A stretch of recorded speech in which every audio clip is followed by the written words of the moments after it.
వసుదేవసుతం దేవం కంసచాణూరమర్దనం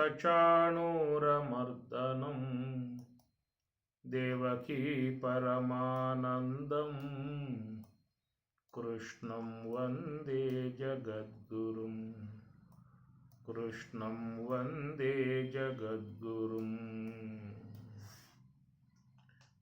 రామజోగి మందు కొనారే పామారులారా, రామజోగి మందు కొనారే పామారులారా, రామజోగి మందు కొనారే. రామజోగి మందు మీరు ప్రేమతో భుజింపారయ్యా, కామక్రోధాలోభములను కడకు పారాద్రోలే మందు. రామజోగి మందు కొనారే పామారులారా, రామజోగి మందు కొనారే. మాత్సర్యాలోభములను మాటలో నిలిపేటి మందు, మాత్సర్యాలోభములను మాటలో నిలిపేటి మందు. గుది కొన్న కర్మములను గూడగా ఎడద్రోలే మందు. రామజోగి మందు కొనారే. కాటుక కొండల వంటి కర్మముల నెడబాపే మందు, కాటుక కొండల వంటి కర్మముల నెడబాపే మందు. సాటిలేని భాగవతులు స్మరణ చేసి తలచే మందు. రామజోగి మందు కొనారే పామారులారా, రామజోగి మందు కొనారే. ముదముతో భద్రాద్రి యందు ముక్తిని పొందించే మందు, ముదముతో భద్రాద్రి యందు ముక్తిని పొందించే మందు. సదయుడైన రామదాసు భక్తితో కొలిచేటి మందు. రామజోగి మందు కొనారే పామారులారా, రామజోగి మందు కొనారే పామారులారా, రామజోగి మందు కొనారే.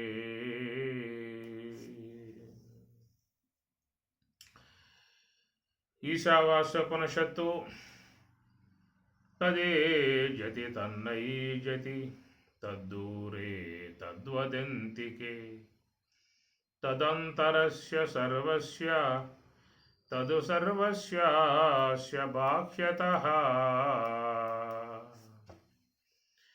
యస్తు సర్వాణి భూతాని ఆత్మన్యేవానుపశ్యతి, సర్వభూతేషు చాత్మానం తతో న విజుగుప్సతే. యస్మిన్ సర్వాణి భూతాని ఆత్మైవాభూద్విజానతః, తత్ర కో మోహః కశోకః ఏకత్వమనుపశ్యతః. ఏకత్వం అనుపశ్యతః. తత్తు ఏజతి తత్తు న ఏజతి, తత్తు దూరే తద్వత్తు అంతికే. తత్తు అంతరస్య సర్వస్య తత్తు సర్వస్యాస్య బాహ్యతః.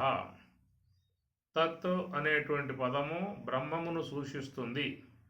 ఓం తద్బ్రహ్మ, ఓం తద్వాయు, ఓం తదాత్మా, ఓం తత్సత్యం, ఓం తత్సర్వం, ఓం తత్పరోర్నమః అని ఇట్లా మనకి మంత్రపుష్పంలో కూడా ఓం తద్బ్రహ్మ తద్బ్రహ్మ తద్విష్ణు తద్బ్రహ్మ తద్వాయు తదాత్మ తత్సత్యం తత్తు తత్తు తత్. కనుక తత్ అంటే అది అని చెప్పి అర్థం బ్రహ్మమునకు. సహ అంటే అతడు, సా అంటే ఆమె, తత్ అంటే అది అని అర్థం. బ్రహ్మం అనేటువంటిది అది నపుంసలింగంలో వస్తుంది కాబట్టి బ్రహ్మ బ్రహ్మణి బ్రహ్మాణి, బ్రహ్మ బ్రహ్మణి బ్రహ్మాణి, బ్రహ్మన్ శబ్దం. అందువల్ల బ్రహ్మమును సూచించే విధానముగా తత్ అనేటువంటి పదాన్ని వాడటం జరుగుతుంది. తత్ ఏజతి అది కదులుతూ ఉన్నది, తత్తు న ఏజతి అది కదలటం లేదు అన్నాడు. దీని విషయమై మన గతంలో భగవంతునకు 2 రూపాలు ఉన్నాయని చెప్పని, సాకార ఆకారము, రెండవది నిరాకారము. ఈ శాస్త్రం కూడా చెప్పిన మాటే సాకారంచ నిరాకారంచ సగుణంచ నిర్గుణంచ అని కూడా శాస్త్రం ఆ విషయాన్ని ప్రస్తావించడం జరిగింది.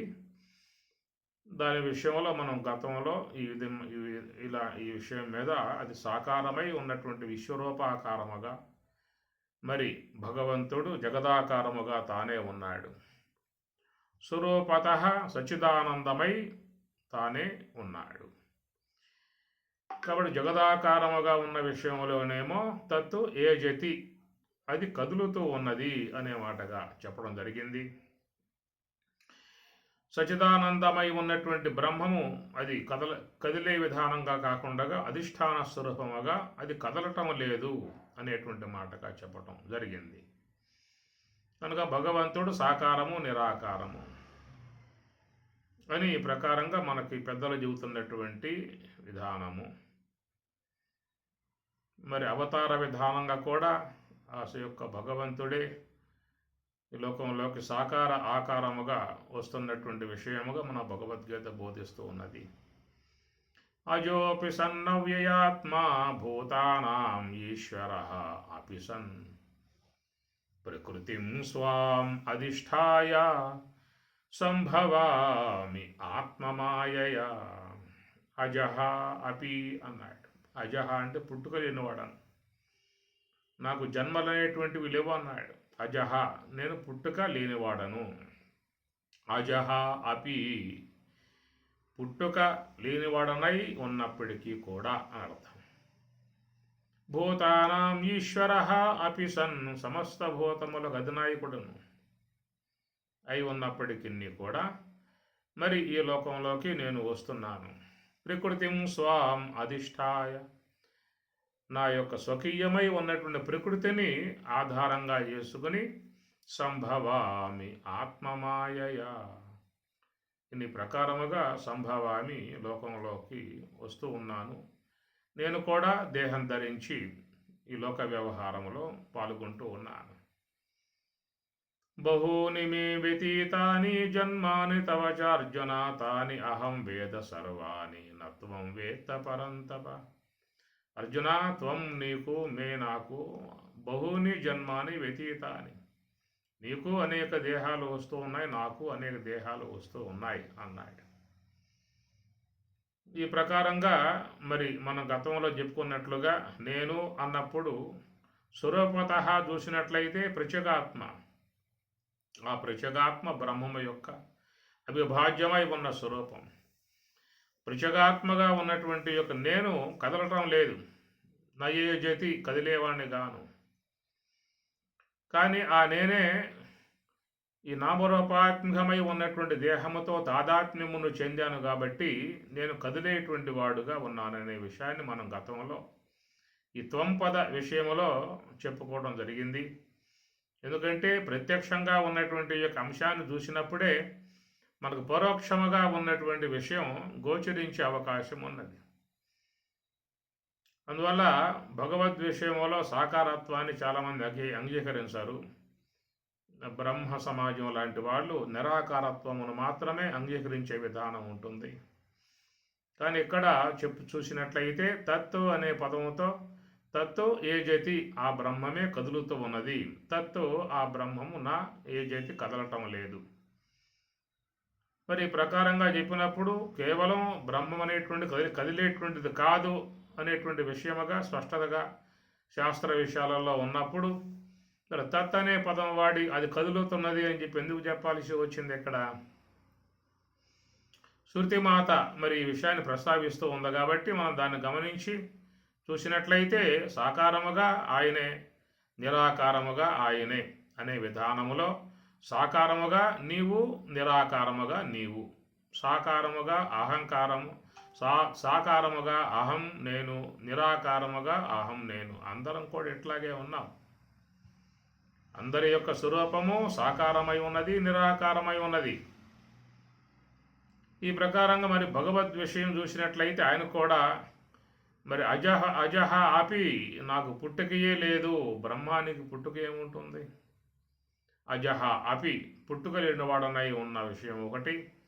భూతానాం ఈశ్వర అపి సన్ సమస్త భూతములకు ఈశ్వరుడనై నియామకుడునై ఉన్నటువంటి యొక్క నేను స్వమాయయా సంభవామి. మరి ఈ ప్రకారంగా నా యొక్క మాయను ఆసరాగా చేసుకుని సంభవామి, ఈ లోకములో ఒక సాకార ఆకారం కలిగిన విధానముగా వ్యవహరిస్తూ ఉన్నాను అని అర్థం. కనుక స్వమాయయ సంభవామి అని చెప్పని ఆయన చెప్పినటువంటి మాట. అది మనం చెప్పాల్సి వస్తే స్వ అవిద్యయా సంభవామి. మనం ఎందుకు ఈ లోకంలోకి మరి రావడం జరిగింది? మనం కూడా చూస్తే వాస్తవికంగా మరి సత్యస్వరూపమై ఉన్నటువంటి యొక్క బ్రహ్మమే కదా నీవైన నేను, అందరం కూడా. ఈ మాట పరమాత్మ 2వ అధ్యాయంలో చెప్పినటువంటి అంశం. నత్వేవాహం జాతునాసం నత్వం నేమే జనాధిపాహ నచైవ న భవిష్యామః త్వం నీవు అహం నేను ఇమే జనాధిపాహ న భవిష్యామః. ఎంతముందు ఉన్నాం, ముందు కూడా ఉంటాం, ఎప్పటికీ ఉండేటువంటి వాళ్ళము అనే విధానంలో తత్వమసి మహావాక్యాంశముగా పృచగాత్మ, పరమాత్మ, బ్రహ్మము ఒకటే అనేటువంటి భావన అక్కడ. పృచగాత్మ అంటే త్వం, అహం, పరమాత్మ అనగా అహం, ఇమే జనాధిపాహ ఇలందరనగా బ్రహ్మం. పృచగాత్మ పరమాత్మల ఏకత్వమై ఉన్నటువంటి బ్రహ్మమే ఉన్నదనేటువంటి మాటగా నా భవిష్యామహ ఇక ముందు ఉండబో వారం గాము, ఎప్పటికీ ఉండేటువంటి వాళ్ళం అనేటువంటి మాట.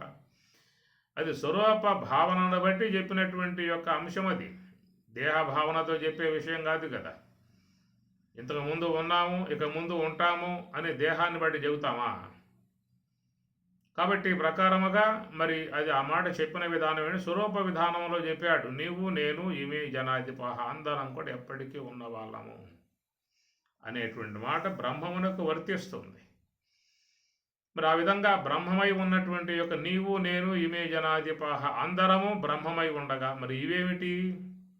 ఇవన్నీ కూడా ఒక కార్యార్థమై వచ్చినటువంటి యొక్క ఆకారాలు. కాబట్టి నీకుండే ఆకారం నీకున్నది, నాకుండే ఆకారం నాకున్నది. ఎవరెవరి యొక్క ఆకారాలతో వాళ్ళు మమేకమై లోకంలో మరి ఒక అస్తిత్వ భావనతోనే నేననేటువంటి ఒక భావన పూర్ణముగా దాన్ని ఎందు ఆరోపణ చేసుకునే వ్యవహరిస్తూ ఉన్న విధానం. కాబట్టి ఈ అంశాన్ని మనం గతంలో చెప్పుకోవడం జరిగింది. అది నేను అనేటువంటి విషయం మీద చెప్పుకోవడం జరిగింది. ఇక భగవద్ విషయంగా వచ్చినట్లయితే తత్పదం, త్వంపదం విషయంలో చెప్పుకున్నాము. తత్పద విషయంలో చూసినట్లయితే మరి ఆ సర్వేశ్వరుడు కూడా ఆయన కూడా నేను సాకార విధానముగానే లోకంలోకి వస్తున్నాను అని. పరిత్రాణాయ సాధూనాం వినాశాయ చ దుష్కృతాం ధర్మ సంస్థాపనార్థాయ సంభవామి యుగే యుగే. ఒక కార్యార్థమై ఆయన కూడా నిరాకారమై నిర్గుణమై ఉన్నటువంటి స్వప్రకాశమై ఉన్నటువంటి తాను కూడా తన యొక్క ఉపాధిని ఆసరాగా చేసుకుని, తనకున్న ఉపాధి ఏమిటి అంటే మాయ, మమ మాయ అని చెప్పని అన్నాడు. తన యొక్క మాయను మమ మాయ, అది నా మాయ అన్నాడు. అట్లా మనం కూడా చెప్పాల్సి వస్తే మమ అవిద్య అని మనం చెప్పాల్సి ఉంటుంది. కాబట్టి మనకున్న ఉపాధితో మనం నిరాకారత్వం కలిగి ఉన్నప్పటికీ కూడా సాకార విధానముగా వస్తూ ఉన్నాం లోకంలోకి. ఇట్లా మళ్ళా రావాలనేటువంటి యొక్క అపేక్ష చాలామందిలో ఉన్న విషయమే. బ్రహ్మజ్ఞానం అధ్యయనం చేసిన వాళ్ళు కూడా అపేక్ష పడుతూ ఉన్నారు. లోకంలో సాధారణంగా చాలామందిలో మళ్ళా రావాలి అనేటువంటి యొక్క భావనతోనే కలిగి ఉన్న విధానం. బ్రహ్మజ్ఞానం అధ్యయనం చేసిన వాళ్ళు కూడా ఒక కార్యార్థమై వాళ్ళు కూడా లోకానికి రావాలనేటువంటి అపేక్ష వ్యక్తపరుస్తూ ఉన్నారు. అనేకమైనటువంటి యొక్క జ్ఞాన మార్గాన్ని లోకానికి ప్రబోధం చేసి ఉపదేశాలు చేసి ఎంతోమందిని జిజ్ఞాసువులుగా ముముక్షువులుగా మలచి యోగులుగా యోగ మార్గంలో ప్రయాణం చేసేవాళ్ళుగా చేసిన విధానంలో ఇంకా నేను చేయాల్సిన కార్యం మిగిలి ఉన్నది. ఇంకా లోకానికి జ్ఞాన ప్రబోధం అందించాల్సి ఉన్నది. కనుక నేను మళ్ళా తిరిగి లోకంలో జనిస్తాను, ఈ కార్యాన్ని లోకానికి తత్వ విధానం అందిస్తా అని చెప్పేసి మహాత్ముల నుంచి వెలువడేటువంటి మాట. పుడపర్తి సాయిబాబా కూడా రాబోయే అవతారముగా ప్రేమ సాయిగా వస్తాను అని చెప్పేసి వివేకానంద స్వాముల వారు కూడా ఈ లోకంలో సమస్త మానవులు తరించే విధానముగా నేను మళ్ళా లోక జ్ఞానాన్ని ప్రబోధింపజేసే విధానముగా వస్తాను అని చెప్పని ఈ ప్రకారముగా మహాత్ములు చెబుతున్న మాట. అట్లనే సాక్షాత్ భగవంతుడై ఉన్నటువంటి తాను కూడా మరి సంభవామి యుగే యుగే ధర్మ సంస్థాపన చేయటానికి నేను కూడా ఈ లోకంలోకి వస్తున్నాననేటువంటి మాట ఆయన కూడా వాడిన మాట.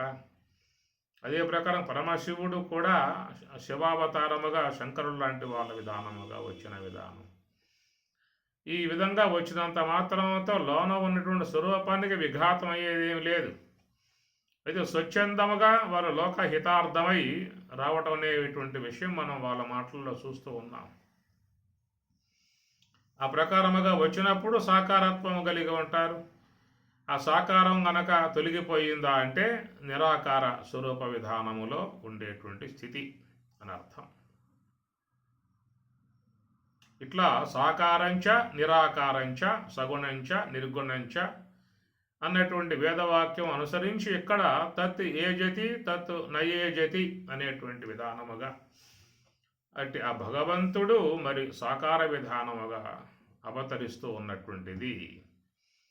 అరయపుత్ర కామేష్టి అందు పరమాన్నమున పరగజనియించిన పరబ్రహ్మము అని అన్నమాచార్యుల వారు అవతరించినటువంటి యొక్క రాముడు సాక్షాత్ పరబ్రహ్మము అన్నాడు. శుద్ధ బ్రహ్మము పరబ్రహ్మమే ఈ మానవాకారముగా వచ్చినటువంటి విధానం. చింతించే యోగీంద్రుల చిత్త సరోజముల సతతము నిలచిన సాకారము. ఆ విధంగా మరి ఆ భగవంతుడు స్వమాయయ సంభవామి అనే విధానంగా రావటం కారణంగా ఆయన వచ్చిన కార్యం ధర్మ సంస్థాపన అనేటువంటి విషయముగా కాగా భక్తుల హృదయములో అది ఉపాసనా విగ్రహం అయ్యింది. చివరికి చింతించే యోగీంద్రుల చిత్త సరోజముల సతతము నిలచిన సాకారము. ఉపాసనకు యోగ్యమైనటువంటి విధానముగా మరి అట్టి ఆ యొక్క సాకారమై ఉన్నటువంటి రూపాన్ని వాళ్ళు నిశ్చలముగా దాన్ని స్మరిస్తూ జపిస్తూ మనస్సుని నిశ్చలపరిచేటువంటి విధానముగా వాళ్ళు చేసుకుంటూ ఉన్నారు.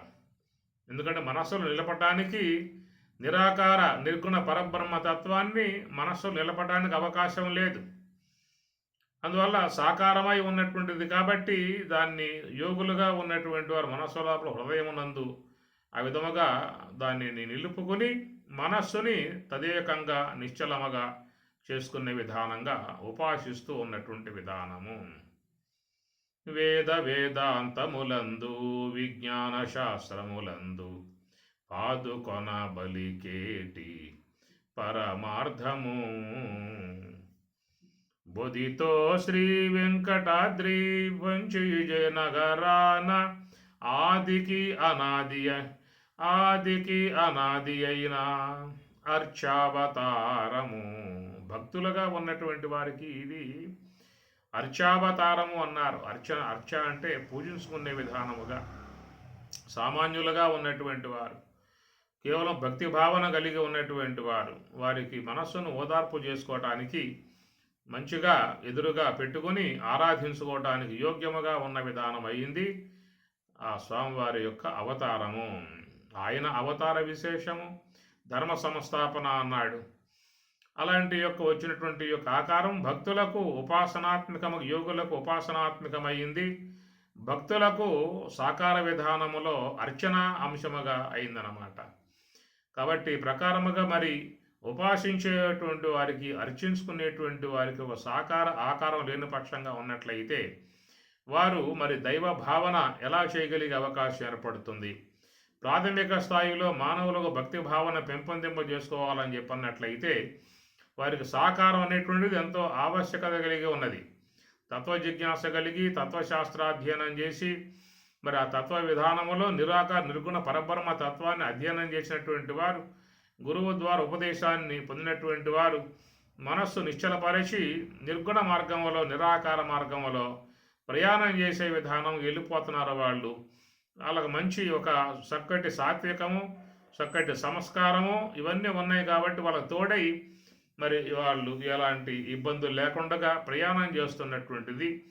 అలాంటి యొక్క జిజ్ఞాసులై ఉన్నటువంటి ముముక్షువులకు యోగులు యథేచ్ఛగా వెళ్ళిపోయే మార్గముగా అందరికీ అలాంటి సౌలభ్యం ఉండదు. చాలామంది తన యొక్క సంస్కారములతో తన యొక్క అజ్ఞానముతో ఇబ్బంది పడే పరిస్థితి ఉన్నది. మరి అలాంటి వారు సర్వోన్నతమై ఉన్నటువంటి యొక్క ఆ స్థానాన్ని అందుకోవటం అని చెప్పనంటే అందరికీ సాధ్యమవుతుందా అన్నటువంటి ప్రశ్నాత్మకం ఇది. క్లేశోధిక తరస్తేషాం వ్యవ్యక్త సక్త చేతసాం అని కూడా పరమాత్మ చెప్పాడు. క్లేశ అధిక తరహ అని చెప్పని అన్నాడు. ఆ ప్రకారముగా దాన్ని అందుకోవాలని చెప్పన్నట్లయితే గురువుల చెంత కూర్చొని తత్వచింతన అధ్యయనం చేసి మరి నిరంతరంగా ఏకాగ్రతగా మనసు నిశ్చలపరిచేటువంటి వారికి అలవడేటువంటి విధానం. సామాన్య మానవులై ఉన్నటువంటి వారు, సంసార జీవనం చేసేటువంటి వారు, ప్రాపంచిక విషయాలలో చేరిపోయి ఉన్నటువంటి వారు, సంసార కోపాలలో మునిగిపోయి ఉన్నటువంటి వారు, మరి వాళ్ళ పరిస్థితి ఏమిటి అనేటువంటి దానికి అలాంటి వాళ్లకు ఊరటగా నిలిచి ఉన్నటువంటి విధానమే సాకారము, అర్చావతారము అన్నారు. ఈ ప్రకారముగా మరి అజహ అపి సన్ అవ్యయాత్మ భూతానాం ఈశ్వర, అవ్యయాత్మ భూతానాం ఈశ్వర, సమస్త విశ్వానికి అధిష్టానముగా ఉన్నటువంటి నేను నాకు ఈ లోకంలోకి వచ్చే అంత అవసరం లేదు, నేను కేవలం స్వరూపములో ఉండేటువంటి వాడిని అన్న విధానములో తాను సాకార విధానముగా వచ్చి లోకంలో వ్యవహరించిన విధానం, తన యొక్క ధర్మ సంస్థాపన కార్యార్థమై తాను వచ్చినప్పటికీ కూడా దానివల్ల మరి అనేక ఉపయోగములు లోకానికి చేకూరినటువంటి అంశం అన్నమాట.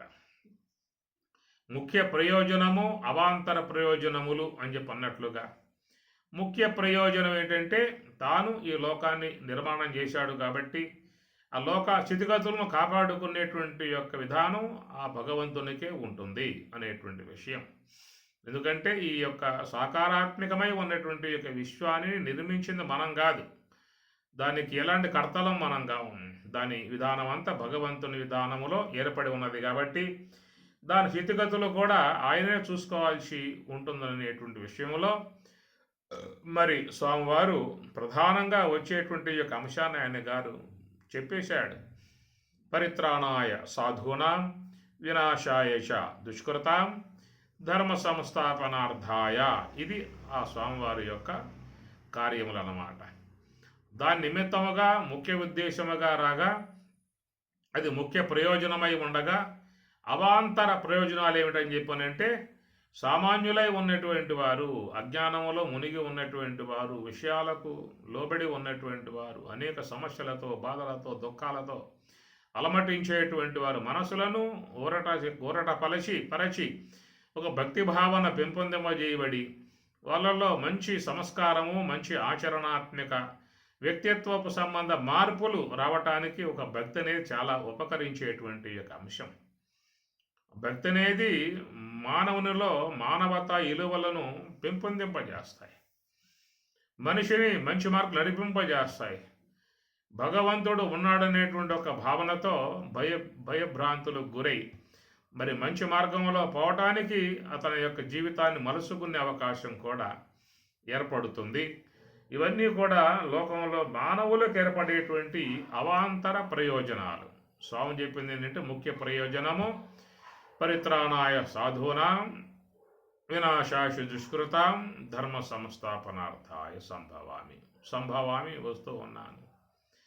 కాబట్టి ఈ ప్రకారంగా ఇది ముఖ్య ప్రయోజనం ఆయనకై ఉండగా లోకంలో ఉన్నటువంటి యొక్క మానవులకు ఆ స్వామి యొక్క రూపాలని కొనియాడటము, ఆయన్ని కీర్తించటము, ఆయన రూపాన్ని దర్శించుకోవటము, ఆయన జపించుకోవటము, ఇవన్నీ కూడా సామాన్య మానవులకై ఉన్నటువంటి వాళ్ళు కలిగేటువంటి అవాంతర ప్రయోజనములు అంటారు. ఉదాహరణకు ఒక మామిడి చెట్టు మీకు వాకిట్లో నువ్వు నాటుతావు, దాన్ని కంచె కడతావు, పాదు చేస్తావు, ఎరువేస్తావు, నీళ్లు పోస్తావు, కర్ర కడతావు, సాఫీగా పోయేట్లుగా ఎన్నో ప్రయత్నాలు చేస్తావు. ఇన్నింటి యొక్క చేసేటువంటి శ్రమలకు ముఖ్య ప్రయోజనం ఏంటంటే దాని ద్వారా కలిగేటువంటి ఫలములు. ఆ ఫలములు భుజించటానికి నువ్వు చేస్తున్నటువంటి ఈ సేవలన్నీ కూడా అట్లాగా ముఖ్య ప్రయోజనముగా ఆశించిన విధానం అట్లా ఉండగా దాని ద్వారా ఏర్పడేటువంటి అవాంతర ప్రయోజనాలు ఏమిటని చెప్పానంటే ఆ చెట్టు బాగా ఏపుగా పెరిగినప్పుడు అది ఆ యొక్క మరి ఋతుకాలం వచ్చినప్పుడు పుష్పించి చక్కగా పిందెలు, కాయలు, ఫలములుగా అందించే విధానముగా ఉన్నటువంటి ముఖ్య ప్రయోజనం అయితే, మనం కోరకుండగా వచ్చేటువంటి ప్రయోజనాలు అవాంతర ప్రయోజనాలు. చల్లటి గాలి ఏర్పడుతుంది, చక్కగా నీడ పట్టున మనం విశ్రమించవచ్చు. మరి ఏదన్నా పండుగలు వస్తే ఆ ఆకులు తుంచుకొని తోరణాలుగా కట్టుకోవచ్చు, శుభదాయకంగా గృహాన్ని మలుచుకోవచ్చు. ఇంకేదన్నా లావు కొమ్మలు ఉంటే అవి కొట్టేసి కూడా ద్వారబంధాలుగా, కిటికీలుగా, ఫర్నిచర్లుగా చేసుకోవచ్చు. అనేక ప్రయోజనాలు అన్నమాట. ఇది అవాంతర ప్రయోజనాలు అని చెప్పని అంటారు. ముఖ్య ప్రయోజనం ఫలముల మీద ఉన్నటువంటి అపేక్ష. మనం కోరకుండగా వచ్చేటువంటి యొక్క ఆక్సిజన్, చల్లటి ప్రాణశక్తి, ప్రాణగాలి దాని ద్వారా పీల్చుకుంటూ ఉన్నాం, చల్లటి గాలి సేకరిస్తూ ఉన్నాం, చల్లటి చెట్టు నీడన విశ్రమిస్తూ, ఇలాంటివన్నీ కూడా అవాంతర ప్రయోజనాలు అని చెప్పని. అట్లా భగవంతుడు నిరాకారమై నిర్గుణమై ఉన్నటువంటి యొక్క తాను, ఈ మాటలు మీకు భగవద్గీతలో స్పష్టంగా వచ్చాయి. చాతుర్వర్ణ్యం మయా సృష్టం గుణకర్మ విభాగశః తస్య కర్తారం అపిమాం విద్ధి అకర్తారం అవ్యయం అని అంటాడు. తస్య కర్తారం, నేను చేసేవాడుగా ఉన్నా కానీ, విద్ధి అకర్తారం, నేనేమి చేసేవాడిని కాదు, నేను శుద్ధ బ్రహ్మము అని చెప్పుకున్నాడు ఆయన గారు. నేను కేవలం శుద్ధ బ్రహ్మం అని చెప్పుకున్నాడు. అహం బ్రహ్మ అనేటువంటి బ్రహ్మణోహ ప్రతిష్టాహం, నేను బ్రహ్మమును అని చెప్పన్నాడు. కాబట్టి ఆ బ్రహ్మమై ఉన్నటువంటి తాను ఒక సాకార విధానముగా వచ్చిన అంశము, అట్లనే ప్రత్యేగాత్మగా ఉన్నటువంటి యొక్క నేను ఒక సాకారాకారముగా వచ్చిన విధానము. ఈ రెండు పక్షాలలో చూసినట్లయితే మరి ఈ సాకారంచ నిరాకారంచ అనేది గోచరిస్తూ ఉన్నది. అది పరమాత్మ ఎందు గోచరిస్తున్నది, ఇటు ప్రత్యేగాత్మ ఎందు గోచరిస్తూ ఉన్నది. ఈ ప్రత్యేగాత్మ పరమాత్మల ఏకత్వమై ఉన్నటువంటి స్వరూపమే బ్రహ్మము. కనుక అట్టి ఆ బ్రహ్మము ఎట్లా ఉందాయా అంటే తత్తు ఏజతి అన్నాడు. కనుక త్వంపద వాచ్యార్థముగా తత్ ఏజతి, అటనే తత్పద వాచ్యార్థముగా తత్తు ఏజతి, చెలించేదిగా ఉందనేటువంటి యొక్క విషయము. స్వరూపత చూసినట్లయితే తత్తు నయేజతి, అది కదిలే విధానం కాదు. నా వాస్తవిక స్వరూపం చూసినట్లయితే నేను కదిలేవాడిని గాను. దాన్నే కూటస్థ అన్నారు. కూటేన నిశ్చలత్వేన తిష్టతీతి కూటస్థ, అది ప్రత్యేగాత్మ యొక్క విధానం, కూటస్థ విధానము అన్నారు. అది పరమాత్మ ఎందైతే పరబ్రహ్మ విధానము అన్నారు. ఇది ఎప్పుడు వస్తుంది ఈ కూటస్థ విధానము అని చెప్పనంటే, మనం మరి నివృత్తి మార్గాన్ని అవలంబించినప్పుడు, ఆ నివృత్తి విధానంలో ప్రయాణం చేసినప్పుడు, మరి యోగ సమాధి అనబడేటువంటి ఒక స్థితికి మనం చేరుకున్నప్పుడు, అక్కడ మన యొక్క వాస్తవిక స్వరూపం శుద్ధంగా స్పష్టముగా తెలియబడుతుంది. కూటస్థ స్థితి అన్నాడు. జ్ఞాన విజ్ఞాన తృప్తాత్మా కూటస్థ విజిత ఇంద్రియ అని కూడా స్వామివారు చెప్పిన మాట. అది జ్ఞాన విజ్ఞానములు కలిగి ఉన్నటువంటి వారికి మాత్రమే ప్రాప్తించే విధానం కూటస్థ. జ్ఞాన విజ్ఞాన తృప్తాత్మ కూటస్థ విజిత ఇంద్రియ. విజిత సమస్త ఇంద్రియాలను జయించి ఉండుట అనేటువంటిది, ఈ విధముగా ఉన్నటువంటి ఒక స్థితి అనేటువంటిది ఏర్పడుతుంది. అది సాధనా బలముతో ఏర్పడేది. ఏషా బ్రాహ్మీ స్థితి పార్థ, అదొక స్థితి ఉన్నది. అక్కడికి పోవాలని చెప్పనంటే మనం చాలా కొంత ప్రయాస తీసుకుని ప్రయాణం చేయాల్సి ఉంటుంది. అది త్వంపదములో చేరి ఉన్నటువంటి అంశము. అదే తత్పదములో కూడా అలాంటి శ్రమ అనేది ఉంటుందా అని చెప్పనంటే ఆయనకు ఉండదు. ఆయన శుద్ధోపాధి గలవాడు కాబట్టి ఆయన ఇలాంటి స్వరూప స్థితిని చేరుకోవటానికి ఆయనకి ఎలాంటి శ్రమ అనేది ఉండదు. ఒక రకంగా చూసినట్లయితే ఆయన స్వరూప స్థితి యందు ఉండే తన కార్యములన్నిటినీ కూడా సగదిద్దుకుంటున్నటువంటి విధానము. శుద్ధ సాత్వికమై ఉన్న ఉపాధితో చేరి ఉన్నటువంటి ఆయన కాబట్టి లోక హితార్థమై ఆయన సాకారమూర్తిగా లోక వ్యవహార విధానంగా వచ్చినప్పటికీ ఆయన తన యొక్క స్వరూపములో ఉండిపోయేటువంటి విధానము ఆయనకి ఇబ్బందికర పరిస్థితి కాదు. కారణం ఏంటంటే ఆయన ఉపాధి శుద్ధోపాధి. అయితే మన విషయంలో చూసినట్లయితే త్వంపద వాచ్యార్థ విషయంగా చూసినట్లయితే ఇక్కడ తన యొక్క స్వరూప స్థితిని కలిగి ఉండే విధానంగా చూసినట్లయితే కొంత ప్రయాసతో చేరి ఉండేటువంటి విధానము. అయితే ఈ ప్రక్క దేహం యొక్క భావన పొంది ఉన్నంత మాత్రముతో ఎవరూ కూడా ప్రత్యేగాత్మత్వపు స్థితిని వీడిపోయింది లేదు. ప్రత్యేగాత్మ స్వరూపులయ్యే మరి సాకార విధానములో వ్యవహారం చేస్తూ ఉన్నారు. అట్లా పరమాత్మ స్వరూపం అయ్యుండే ఆయన సాకార విధానములో వ్యవహారం చేస్తూ ఉన్న విధానం కాబట్టి ఇటు త్వంపద వాచ్యార్థముగా అటు తత్పద వాచ్యార్థముగా ఉన్న విషయము, త్వంపద లక్ష్యార్థము తత్పద లక్ష్యార్థం చూసినట్లయితే త్వంపద లక్ష్యార్థం ప్రత్యేగాత్మ, తత్పద లక్ష్యార్థం పరమాత్మ. ప్రత్యేగాత్మ పరమాత్మల ఏకత్వమే బ్రహ్మము. అది సమసత్తాత్వముగా ఉన్న విషయం. ఈ సమసత్తాత్వముగా ఉన్నటువంటి ప్రత్యేగాత్మ పరమాత్మల ఏకత్వమై ఉన్నటువంటి బ్రహ్మమే తత్తు నయేజతి. అది కదిలేదిగా లేదనేటువంటి మాట అక్కడ వర్తింపబడుతుంది. తత్తు ఏజతి, అది కదులుతున్నది అనేటువంటి విధానం చూసినట్లయితే మరి ఇక్కడ ఆ యొక్క ప్రత్యేగాత్మయే మరి జీవభావన పొంది ఉన్న విధానం, అక్కడ పరమాత్మయే ఈశ్వర భావన పొంది ఉన్న విధానం. ద్వావిమౌ పురుషౌ లోకే చరశ్చాక్షర ఏవ చ చర సర్వాణి భూతాని కూటస్థః అక్షరః ఉచ్యతే. అస్మిన్ లోకే ద్వాపురుషౌ, అస్మిన్ లోకే లోకములో ద్వాపురుషౌ స్థౌ ఇద్దరు పురుషులు ఉన్నారు. క్షరః అక్షరః, క్షరః అనగా జీవుడు, అక్షరః అనగా ఈశ్వరుడు. ఇరువురు ఉన్నటువంటి విధానము, ఇద్దరు కూడా సాకార విధానం కలిగి ఉన్నారు. తత్పద తత్పద వాచ్యార్థముగా ఆయన మరి ఇలాంటి సాకారాకారముగా కలిగి ఉన్న విధానము. త్వంపద వాచ్యార్థముగా ఇక్కడ ప్రత్యేగాత్మ జీవభావనగా సాకారాకారము కలిగి ఉన్నటువంటి విధానము. ఇది మనం చూసినట్లయితే మరి ఇక్కడ తత్తు ఏజతి తత్తు నయేజతి, ఆ బ్రహ్మము కదులుతున్నది, ఆ బ్రహ్మము కదలికలు లేకుండా ఉన్నది అనేటువంటి విషయం మీద మనం ఈ విషయాన్ని ఎట్లా చెప్పుకోవచ్చు. మరొక అంశముగా చూసినట్లయితే తత్తు ఏజతి తత్తు నయేజతి, తత్తనగా సచ్చిదానందమై ఉన్నటువంటి బ్రహ్మము. అది తత్తు నయేజతి, అది కదలటం లేదు. తత్తు ఏజతి, అది కదులుతూ ఉన్నది అనే అంశం చూసినట్లయితే ఆ బ్రహ్మము యొక్క సాకార ఆకారము మహాకారణము. ఈ మహాకారణమే స్థూల రూపముగా హంసగా ఉన్నది.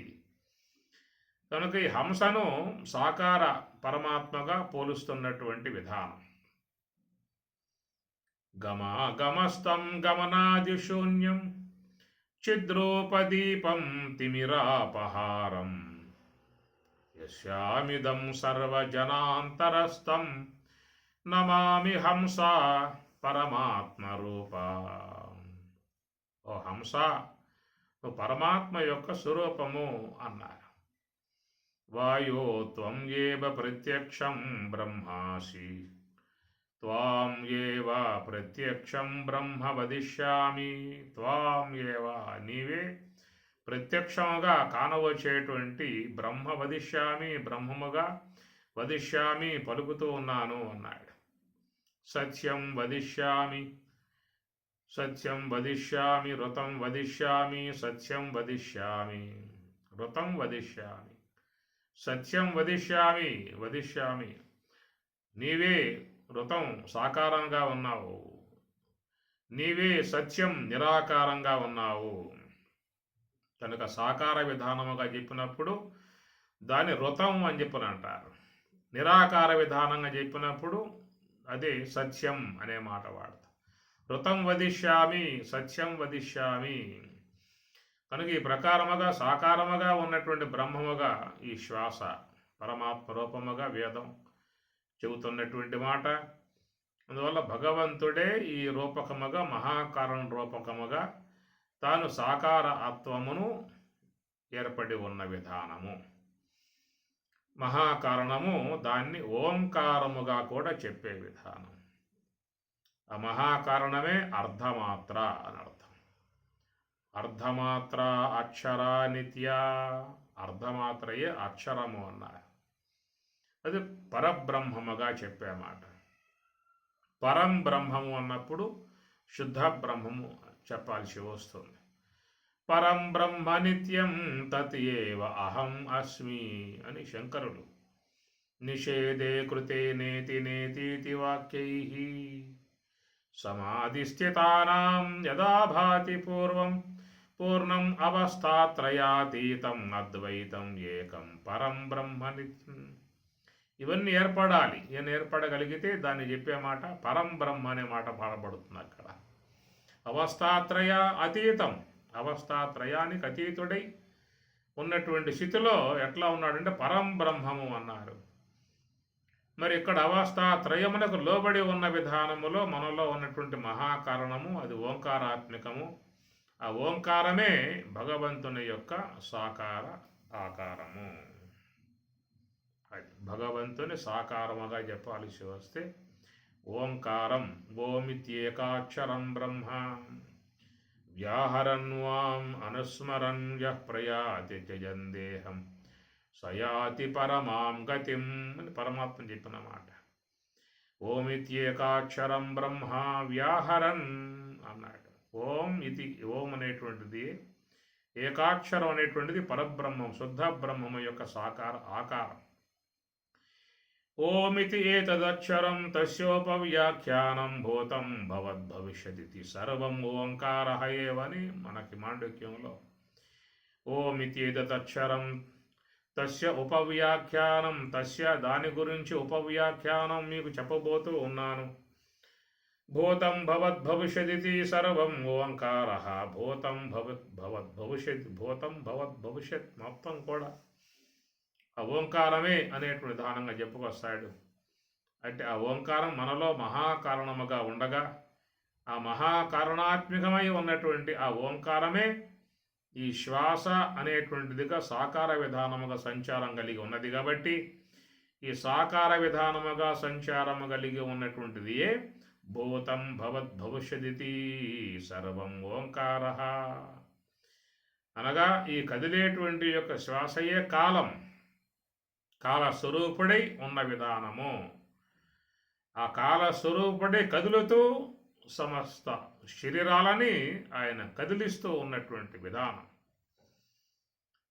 శ్వాస అనేది ఉంటేనే, మహాకారణం ఉంటేనే ఈ శరీరములలో కదలికలు ఉండే అవకాశం ఉన్నది.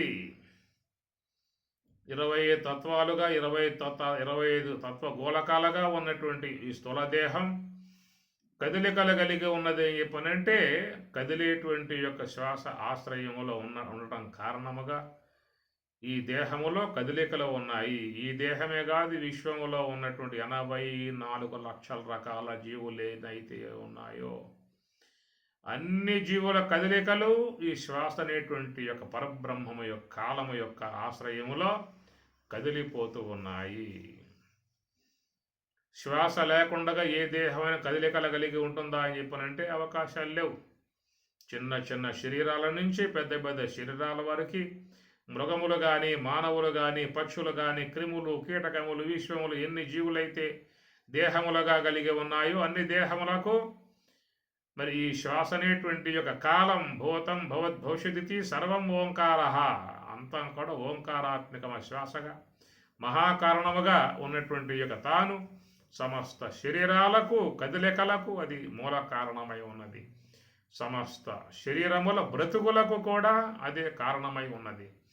సమస్త జీవులన్నీ కూడా నిత్య కళ్యాణ విధానముగా శుభకరముగా మంగళకరముగా శరీరములు కలిగి ఉన్నాయి అని చెప్పనంటే మరి ఈ ఉన్నటువంటి యొక్క మహాకారణాత్మకముగు ఓంకారము యొక్క ఆశ్రయములో చేరి ఉన్నటువంటి విధానం కనుక సమస్త విశ్వ కదలికలు అనేటువంటివన్నీ కూడా కారణం ఈ శ్వాసగా ఉన్నటువంటి యొక్క హంస. అటనే తెలివి అనబడేటువంటి విధానముగా కూడా ఆ మహాకారణమే ఉన్నదని చెప్పేసి అని ఆ మహాకారణమునకు 2 శాఖలు అనేటువంటి విషయం మీకు రమణుడు కూడా తన యొక్క ఉపదేశ సారంలో చెప్పుకొస్తాడు. చిత్తవాయవ చిత్క్రియాయుతా శాఖయో ద్వయి శక్తిమూలక. శాఖయో ద్వయి 2 శాఖలు అన్నాడు. శక్తి మూలక దాని మూలం ఏమిటంటే శుద్ధ బ్రహ్మమే మూలం అన్నాడు. చిత్తవాయవ కాబట్టి చిత్తం అనేది తెలివి యొక్క భాగంలో చేరి ఉంటుంది. వాయవ అనేటువంటిది అది శ్వాస హంస యొక్క స్థానములో చేరి ఉందన్నమాట. చిత్తవాయవ చిత్క్రియాయుతా చిత్ స్వరూపమై ఉన్నటువంటి బ్రహ్మముతో యుత కూడి ఉన్నటువంటిది చిత్కృత ఉతాహ చిత్క్రియ అన్నాడు. చిత్ అంటే స్వప్రకాశ వస్తువు బ్రహ్మం, అది ఆ బ్రహ్మము యొక్క క్రియ అన్నాడు. చిత్క్రియ యుతాహ శాఖయోహద్వయి.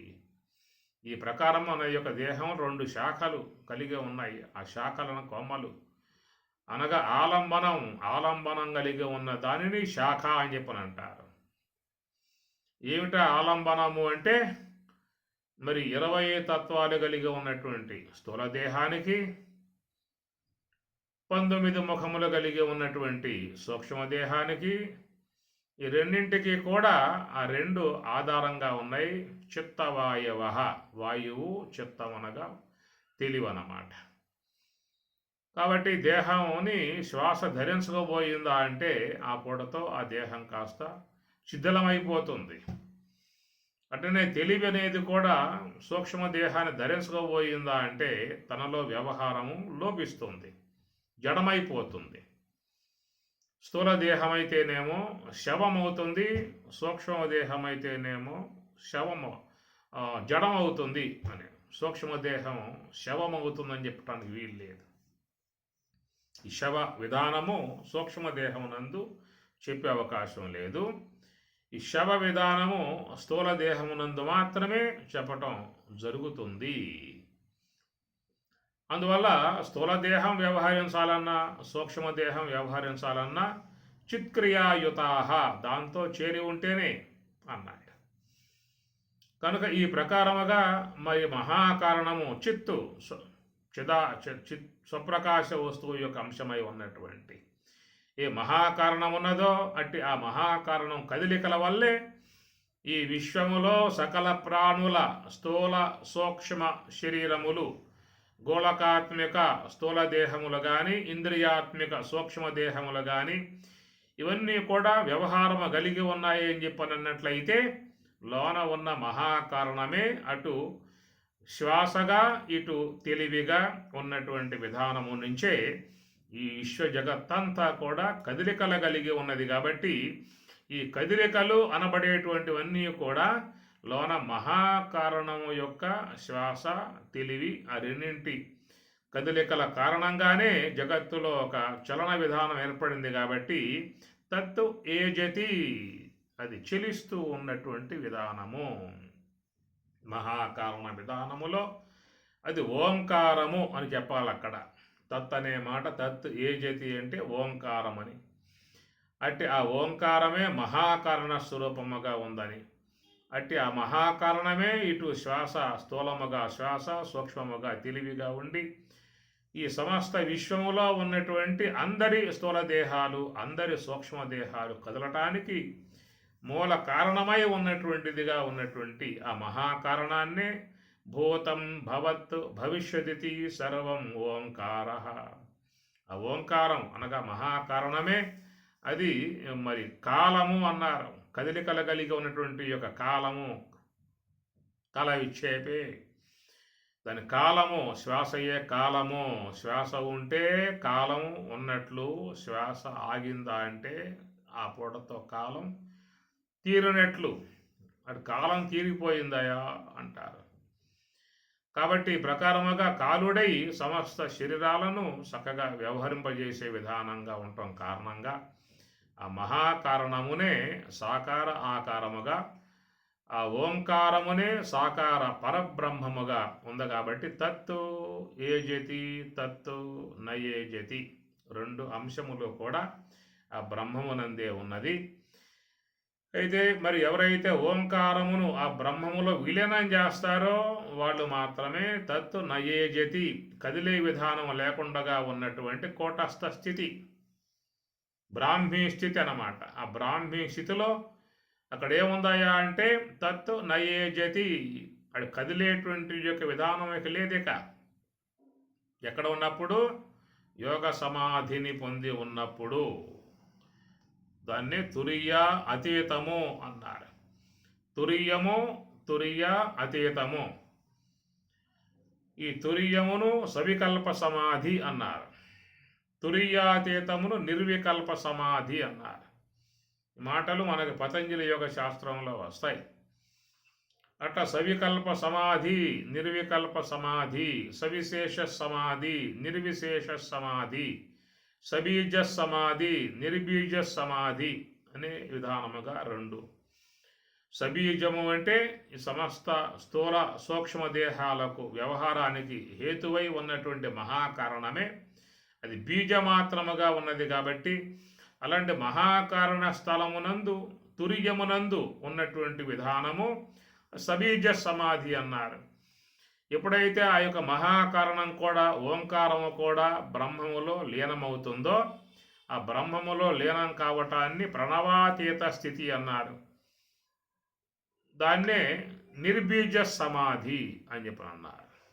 కాబట్టి బీజమాత్రముగా వ్యవహారానికి బీజమాత్రముగా ఉన్నటువంటిది మహాకారణము. అది గనక లేకపోయిందా అంటే ఈ లోకములో ఏ యొక్క శరీరమునికి కూడా కదలికలు ఉండే అవకాశం లేదు. కాబట్టి ఈ ప్రకారముగా అట్టి ఆ భగవంతుడే ఓంకారాత్మకముగా తత్ ఏజతి, కదిలేవాడుగా కదిలించేవాడుగా ఉన్నాడు. తురియ అతీత విధానంగా చూసినట్లయితే అక్కడ మరి తత్ నయేజతి, కదిలే విధానం లేనటువంటి విధానం. అలాంటి ఆ కదిలే విధానం లేకుండా ఉన్నటువంటి శుద్ధ బ్రహ్మముగా ఉన్నటువంటి స్థితికి ఏనాడు మనం చేరటం జరుగుతుంది? ఈ కదిలే భాగములోనే ఉంటామా? తత్ నయేజతి, కదలని భాగములో ఉండగలిగే విధానం అనేటువంటిది ఏనాడు వచ్చే అవకాశం ఉన్నది? ఇది ప్రశ్నాత్మకం. కదలికలు కలిగి ఉన్నటువంటి యొక్క భాగమునందే మనం మన యొక్క ప్రయాణం, మన జీవన విధానం, మన వ్యవహారం మొత్తం ఇక్కడే సాగిపోతూ ఉన్నది. సమస్త ఉపనిషత్తులు, భగవద్గీత, బ్రహ్మసూత్రములు, ప్రస్థానత్రయం బోధించేది ఏమిటంటే నీ యొక్క వాస్తవిక విధానం తత్ నయేజతి, కదలకుండగా ఉన్నటువంటి యొక్క స్థితి. ఆడకెప్పుడు పోతావు? ఇది వాళ్ళు అడిగేటువంటి మాట. ఎప్పటికి పోతావు? నిన్న కూడా మనం గీతలో అంశం చెప్పుకుంటూ మరి త్రైగుణ్య విషయావేద నిస్త్రైగుణ్యో భవార్జున నిర్ద్వందో నిత్యసత్వస్థ నిర్యోగక్షేమ ఆత్మవాన్ భవ అంటే కమ్ము అని చెప్పి అంటూ ఉన్నాడు. నిత్యసత్వస్థ నిర్యోగక్షేమ ఆత్మవాన్ భవ అనేటువంటి మాట పరమాత్మ అంటూ ఉన్నాడు. అర్జున భవ కమ్ము, ఈ మాట ఆయన వరకే వర్తింపబడుతుందా అంటే లోకములో అందరికీ వర్తింపబడుతుంది. అలాంటి ఆ యొక్క స్థితిని పొందనంత వరకు మన పరిస్థితి తత్ ఏజతి, ఈ కదిలేటువంటి కదలికల భాగంలోనే జన్మ పరంపర విధానాలుగానే సాగిపోయేటువంటిదిగా ఉంటుంది. ఇలాంటి ఈ ప్రక్రియ లోకములో సకల జీవులను చేరి ఉన్నటువంటి అంశము ఇది. ఈ కర్మవాసనలు ఉన్నంత వరకు లోన మూలా విద్య అజ్ఞానం ఉన్నంత వరకు ఈ సాకార విధానాలుగానే మన యొక్క మనుగడ సాగిపోతుంది. ఇది ఎన్ని జన్మల పర్యంతం వరకు సాగిపోతుందో కూడా చెప్పే అవకాశము కాదు.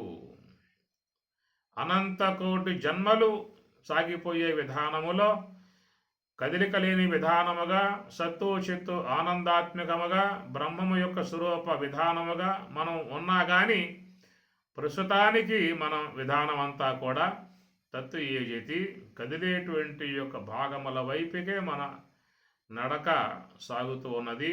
పరిస్థితి దానికి పూర్తిగా మరి అంకితమై ఉన్నటువంటి విధానము. ఈ కదిలే భాగం వైపుకి మరి స్వామివారు కూడా నేను కూడా వస్తున్నానయ్యా అనేటువంటి మాట ఆయన వాడిన అంశము.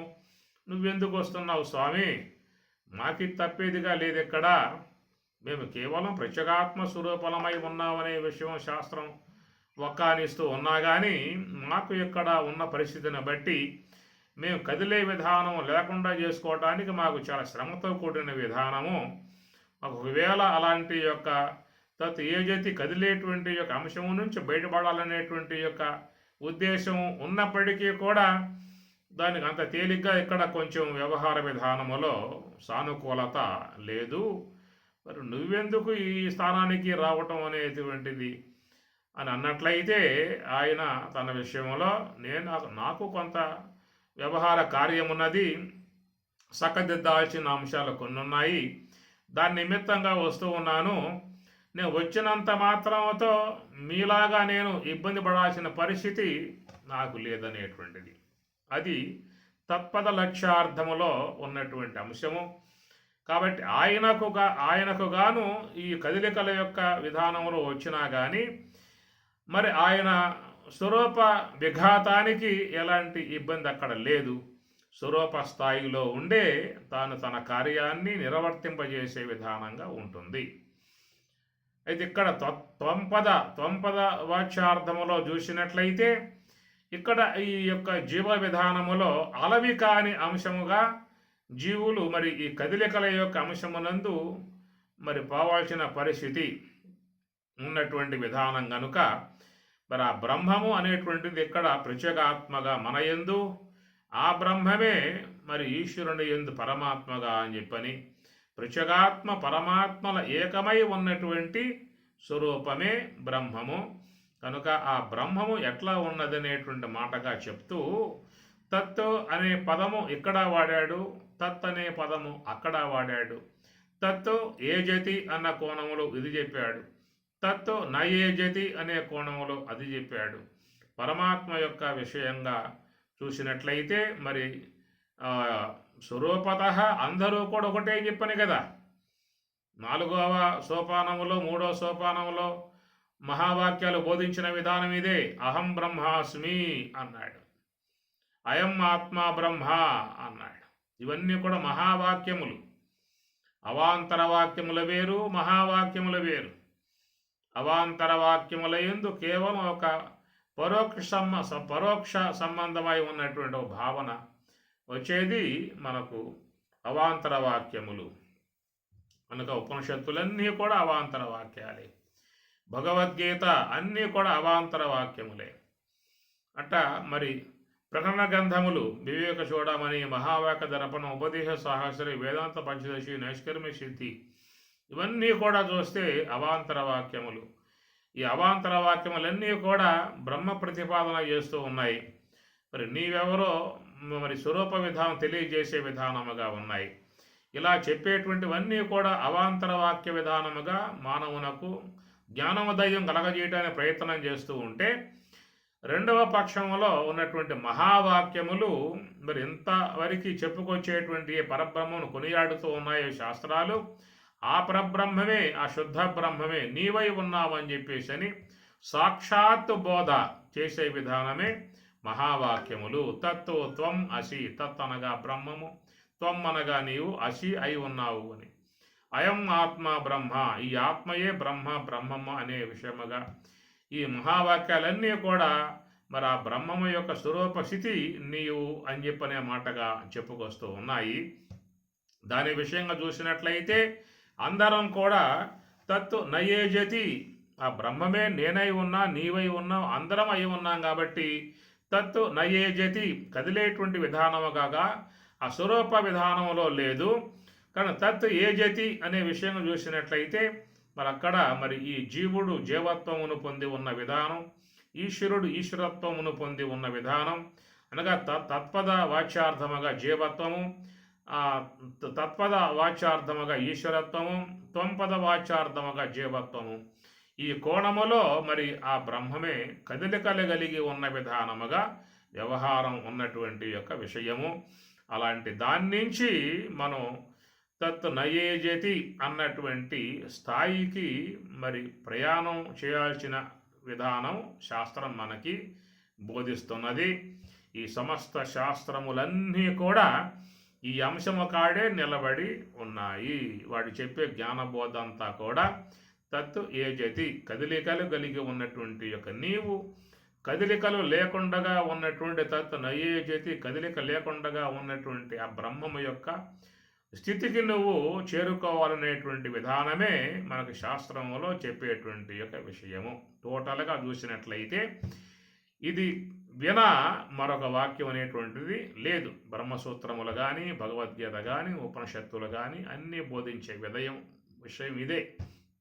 తం దుర్దర్శం గూఢం అనుప్రవిష్టం గుహాహితం గహ్వరం గహ్వరేష్టం అధ్యాత్మయోగాదిగం ఏన దేవం మత్వా ధీరః హర్షశోకౌ జహాతి అని మాండు కాటకవల్లి పలికేటువంటి మాట. అందువల్ల మనం చూసినట్లయితే ఇంద్రియాని పరాన్యాహు ఇంద్రియేభ్య పరం మనః మనసస్తు పరా బుద్ధి యో బుద్ధేహే పరతస్తు సహా. సహా అంటే అది. కాబట్టి నీవు సహా అది, ఆ బ్రహ్మమే నీవు అనేటువంటి మాట. కాబట్టి అది ఎట్లా ఉందని చెప్పనంటే విషయముల కంటే ఇంద్రియములు, ఇంద్రియముల కంటే మరి మనస్సు కంటే బుద్ధి, యో బుద్ధేహే పరతస్తు సహా.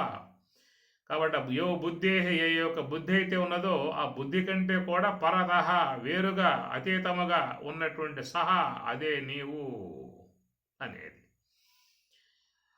అలాగా ఉన్నటువంటి యొక్క నీవు ఎట్లా ఉన్నావు అంటే ఈ 19 ముఖాలుగా ఉన్న సూక్ష్మ దేహంతో చేరిపోయి ఇక్కడ కదలికలు కలిగి ఉన్నటువంటి యొక్క శబల బ్రహ్మముగా, కదిలే బ్రహ్మముగా ఉన్నటువంటి నీవు, దాని నుంచి నువ్వు నీ ప్రయాణాన్ని కొనసాగించుకోవాలి. కాబట్టి ఇక్కడ మంత్ర విషయం కూడా తత్తు ఏజతి అన్న మాట ఇక్కడ చెప్పటం జరిగిందన్నమాట. గమనించాల్సిన అంశము. దానికి ముందు చెప్పినటువంటి మంత్రంలో అనేజత్తు అనేటువంటి మాట ముందు చెప్పాడు. అక్కడ అనేజత్తు అది కదిలిక లేదు అనే మాట పైన మంత్రం మీరు చూసుకోండి, 4వ మంత్రంలో అనేజత్తు అది కదలదు, ఏకం అది ఏకమై ఉన్నది. ఏకం అంటే ప్రశగాత్మ పరమాత్మల ఏకమై ఉన్న బ్రహ్మము, ఏకమేవా ద్వితీయం బ్రహ్మ అన్న విషయాన్ని స్వరూపత ఉన్నటువంటి అంశాన్ని అక్కడ ప్రతిష్టాత్మకముగా చెప్పి ఇక తర్వాత మరి 6వ మంత్రంలోకి 5వ మంత్రంలోకి వచ్చిన తర్వాత తత్తు ఏజతి అనే మాట ముందుగా చెప్పాడు, తత్తు నయేజతి అన్నమాట తర్వాత చెప్పాడు. కారణం ఏంటంటే నీవు ప్రస్తుతం ఉన్నటువంటి పరిస్థితిని ఈ పదం ద్వారా సూచించాడు. తత్తు ఏజతి అనగా త్వం పద వాచ్యార్థముగా ఏజతి, త్వం తత్పద వాచ్యార్థముగా ఏజతి. ఈ కదలికలు కలిగి ఉన్నటువంటి విధానముగా ఉన్నటువంటి యొక్క అందరూ ఎప్పటికైనా తత్ నయేజతి, కదలిక లేని స్థాయికి ప్రయాణం చేయాల్సి ఉన్నది. దాని విషయముగానే భగవద్గీత శుచౌ దేశే ప్రతిష్టాప్య స్థిరం ఆసనం ఆత్మనః నాత్యుచ్ఛ్రితం నాతి నీచం శైలాజనకుశోత్తరం తత్రైకాగ్రం మనః కృత్వా యతచిత్తేంద్రియక్రియః ఉపవిశ్వాసనే యుంజాత్ యోగం ఆత్మవిశుద్ధయే సమం కాయశిరోగ్రీవం ధారయన్ అచలం స్థిరః సంప్రేక్ష నాసికాగ్రం స్వం దిశశ్చానవలోకయన్ అనే విషయమంతా మీకు 6వ అధ్యాయంలో చెప్పే విషయమంతా మీకు ఏంటంటే తత్తు నయేజతి, కదలకుండగా ఏ యొక్క సురూపత ఉన్న అంశం ఉన్నదో అక్కడికి చేరుకోవటానికి ఈ సమాచారం అంతా కూడా అందిస్తున్నటువంటి అంశము. ఇది చాలా కొంచెం క్రిటికల్గా ఉండేటువంటి యొక్క భావన. ఈ భావన మీకు రేపు రాబోయేటువంటి ఉత్తర గీతలో కూడా ఈ ప్రస్తావన మీకు అక్కడ వచ్చే అవకాశం ఉంటుంది. అక్కడ కొంత క్లారిటీగా విషయాన్ని అక్కడ ఇన్ని తెలుసుకునే అవకాశం ఉంటుంది. ఈ ప్రకారముగా తత్తు ఏజతి తత్తు నయేజతి తత్తు దూరే తద్వత్తు అంతికే తత్తు అంతరస్య సర్వస్య తత్తు సర్వస్యాస్య బాహ్యతః. ఆ తత్తు తత్తు తత్తు అంటూ ఆ బ్రహ్మము యొక్క అంశాన్ని ప్రస్తావిస్తూ వివిధ కోణాలలో ఆ విషయాన్ని మనకి ఆయన గారు అందించే ప్రయత్నం చేస్తూ ఉన్నటువంటి విషయం. ఓం సహనాభవతు సహనౌ భునక్తు సహ వీర్యం కరవావహై తేజస్వినావధీతమస్తు మా విద్విషావహై. ఓం శాంతి శాంతి శాంతి. హరి ఓం తత్సతు. శ్రీ గురుభ్యో నమః. హరి ఓం.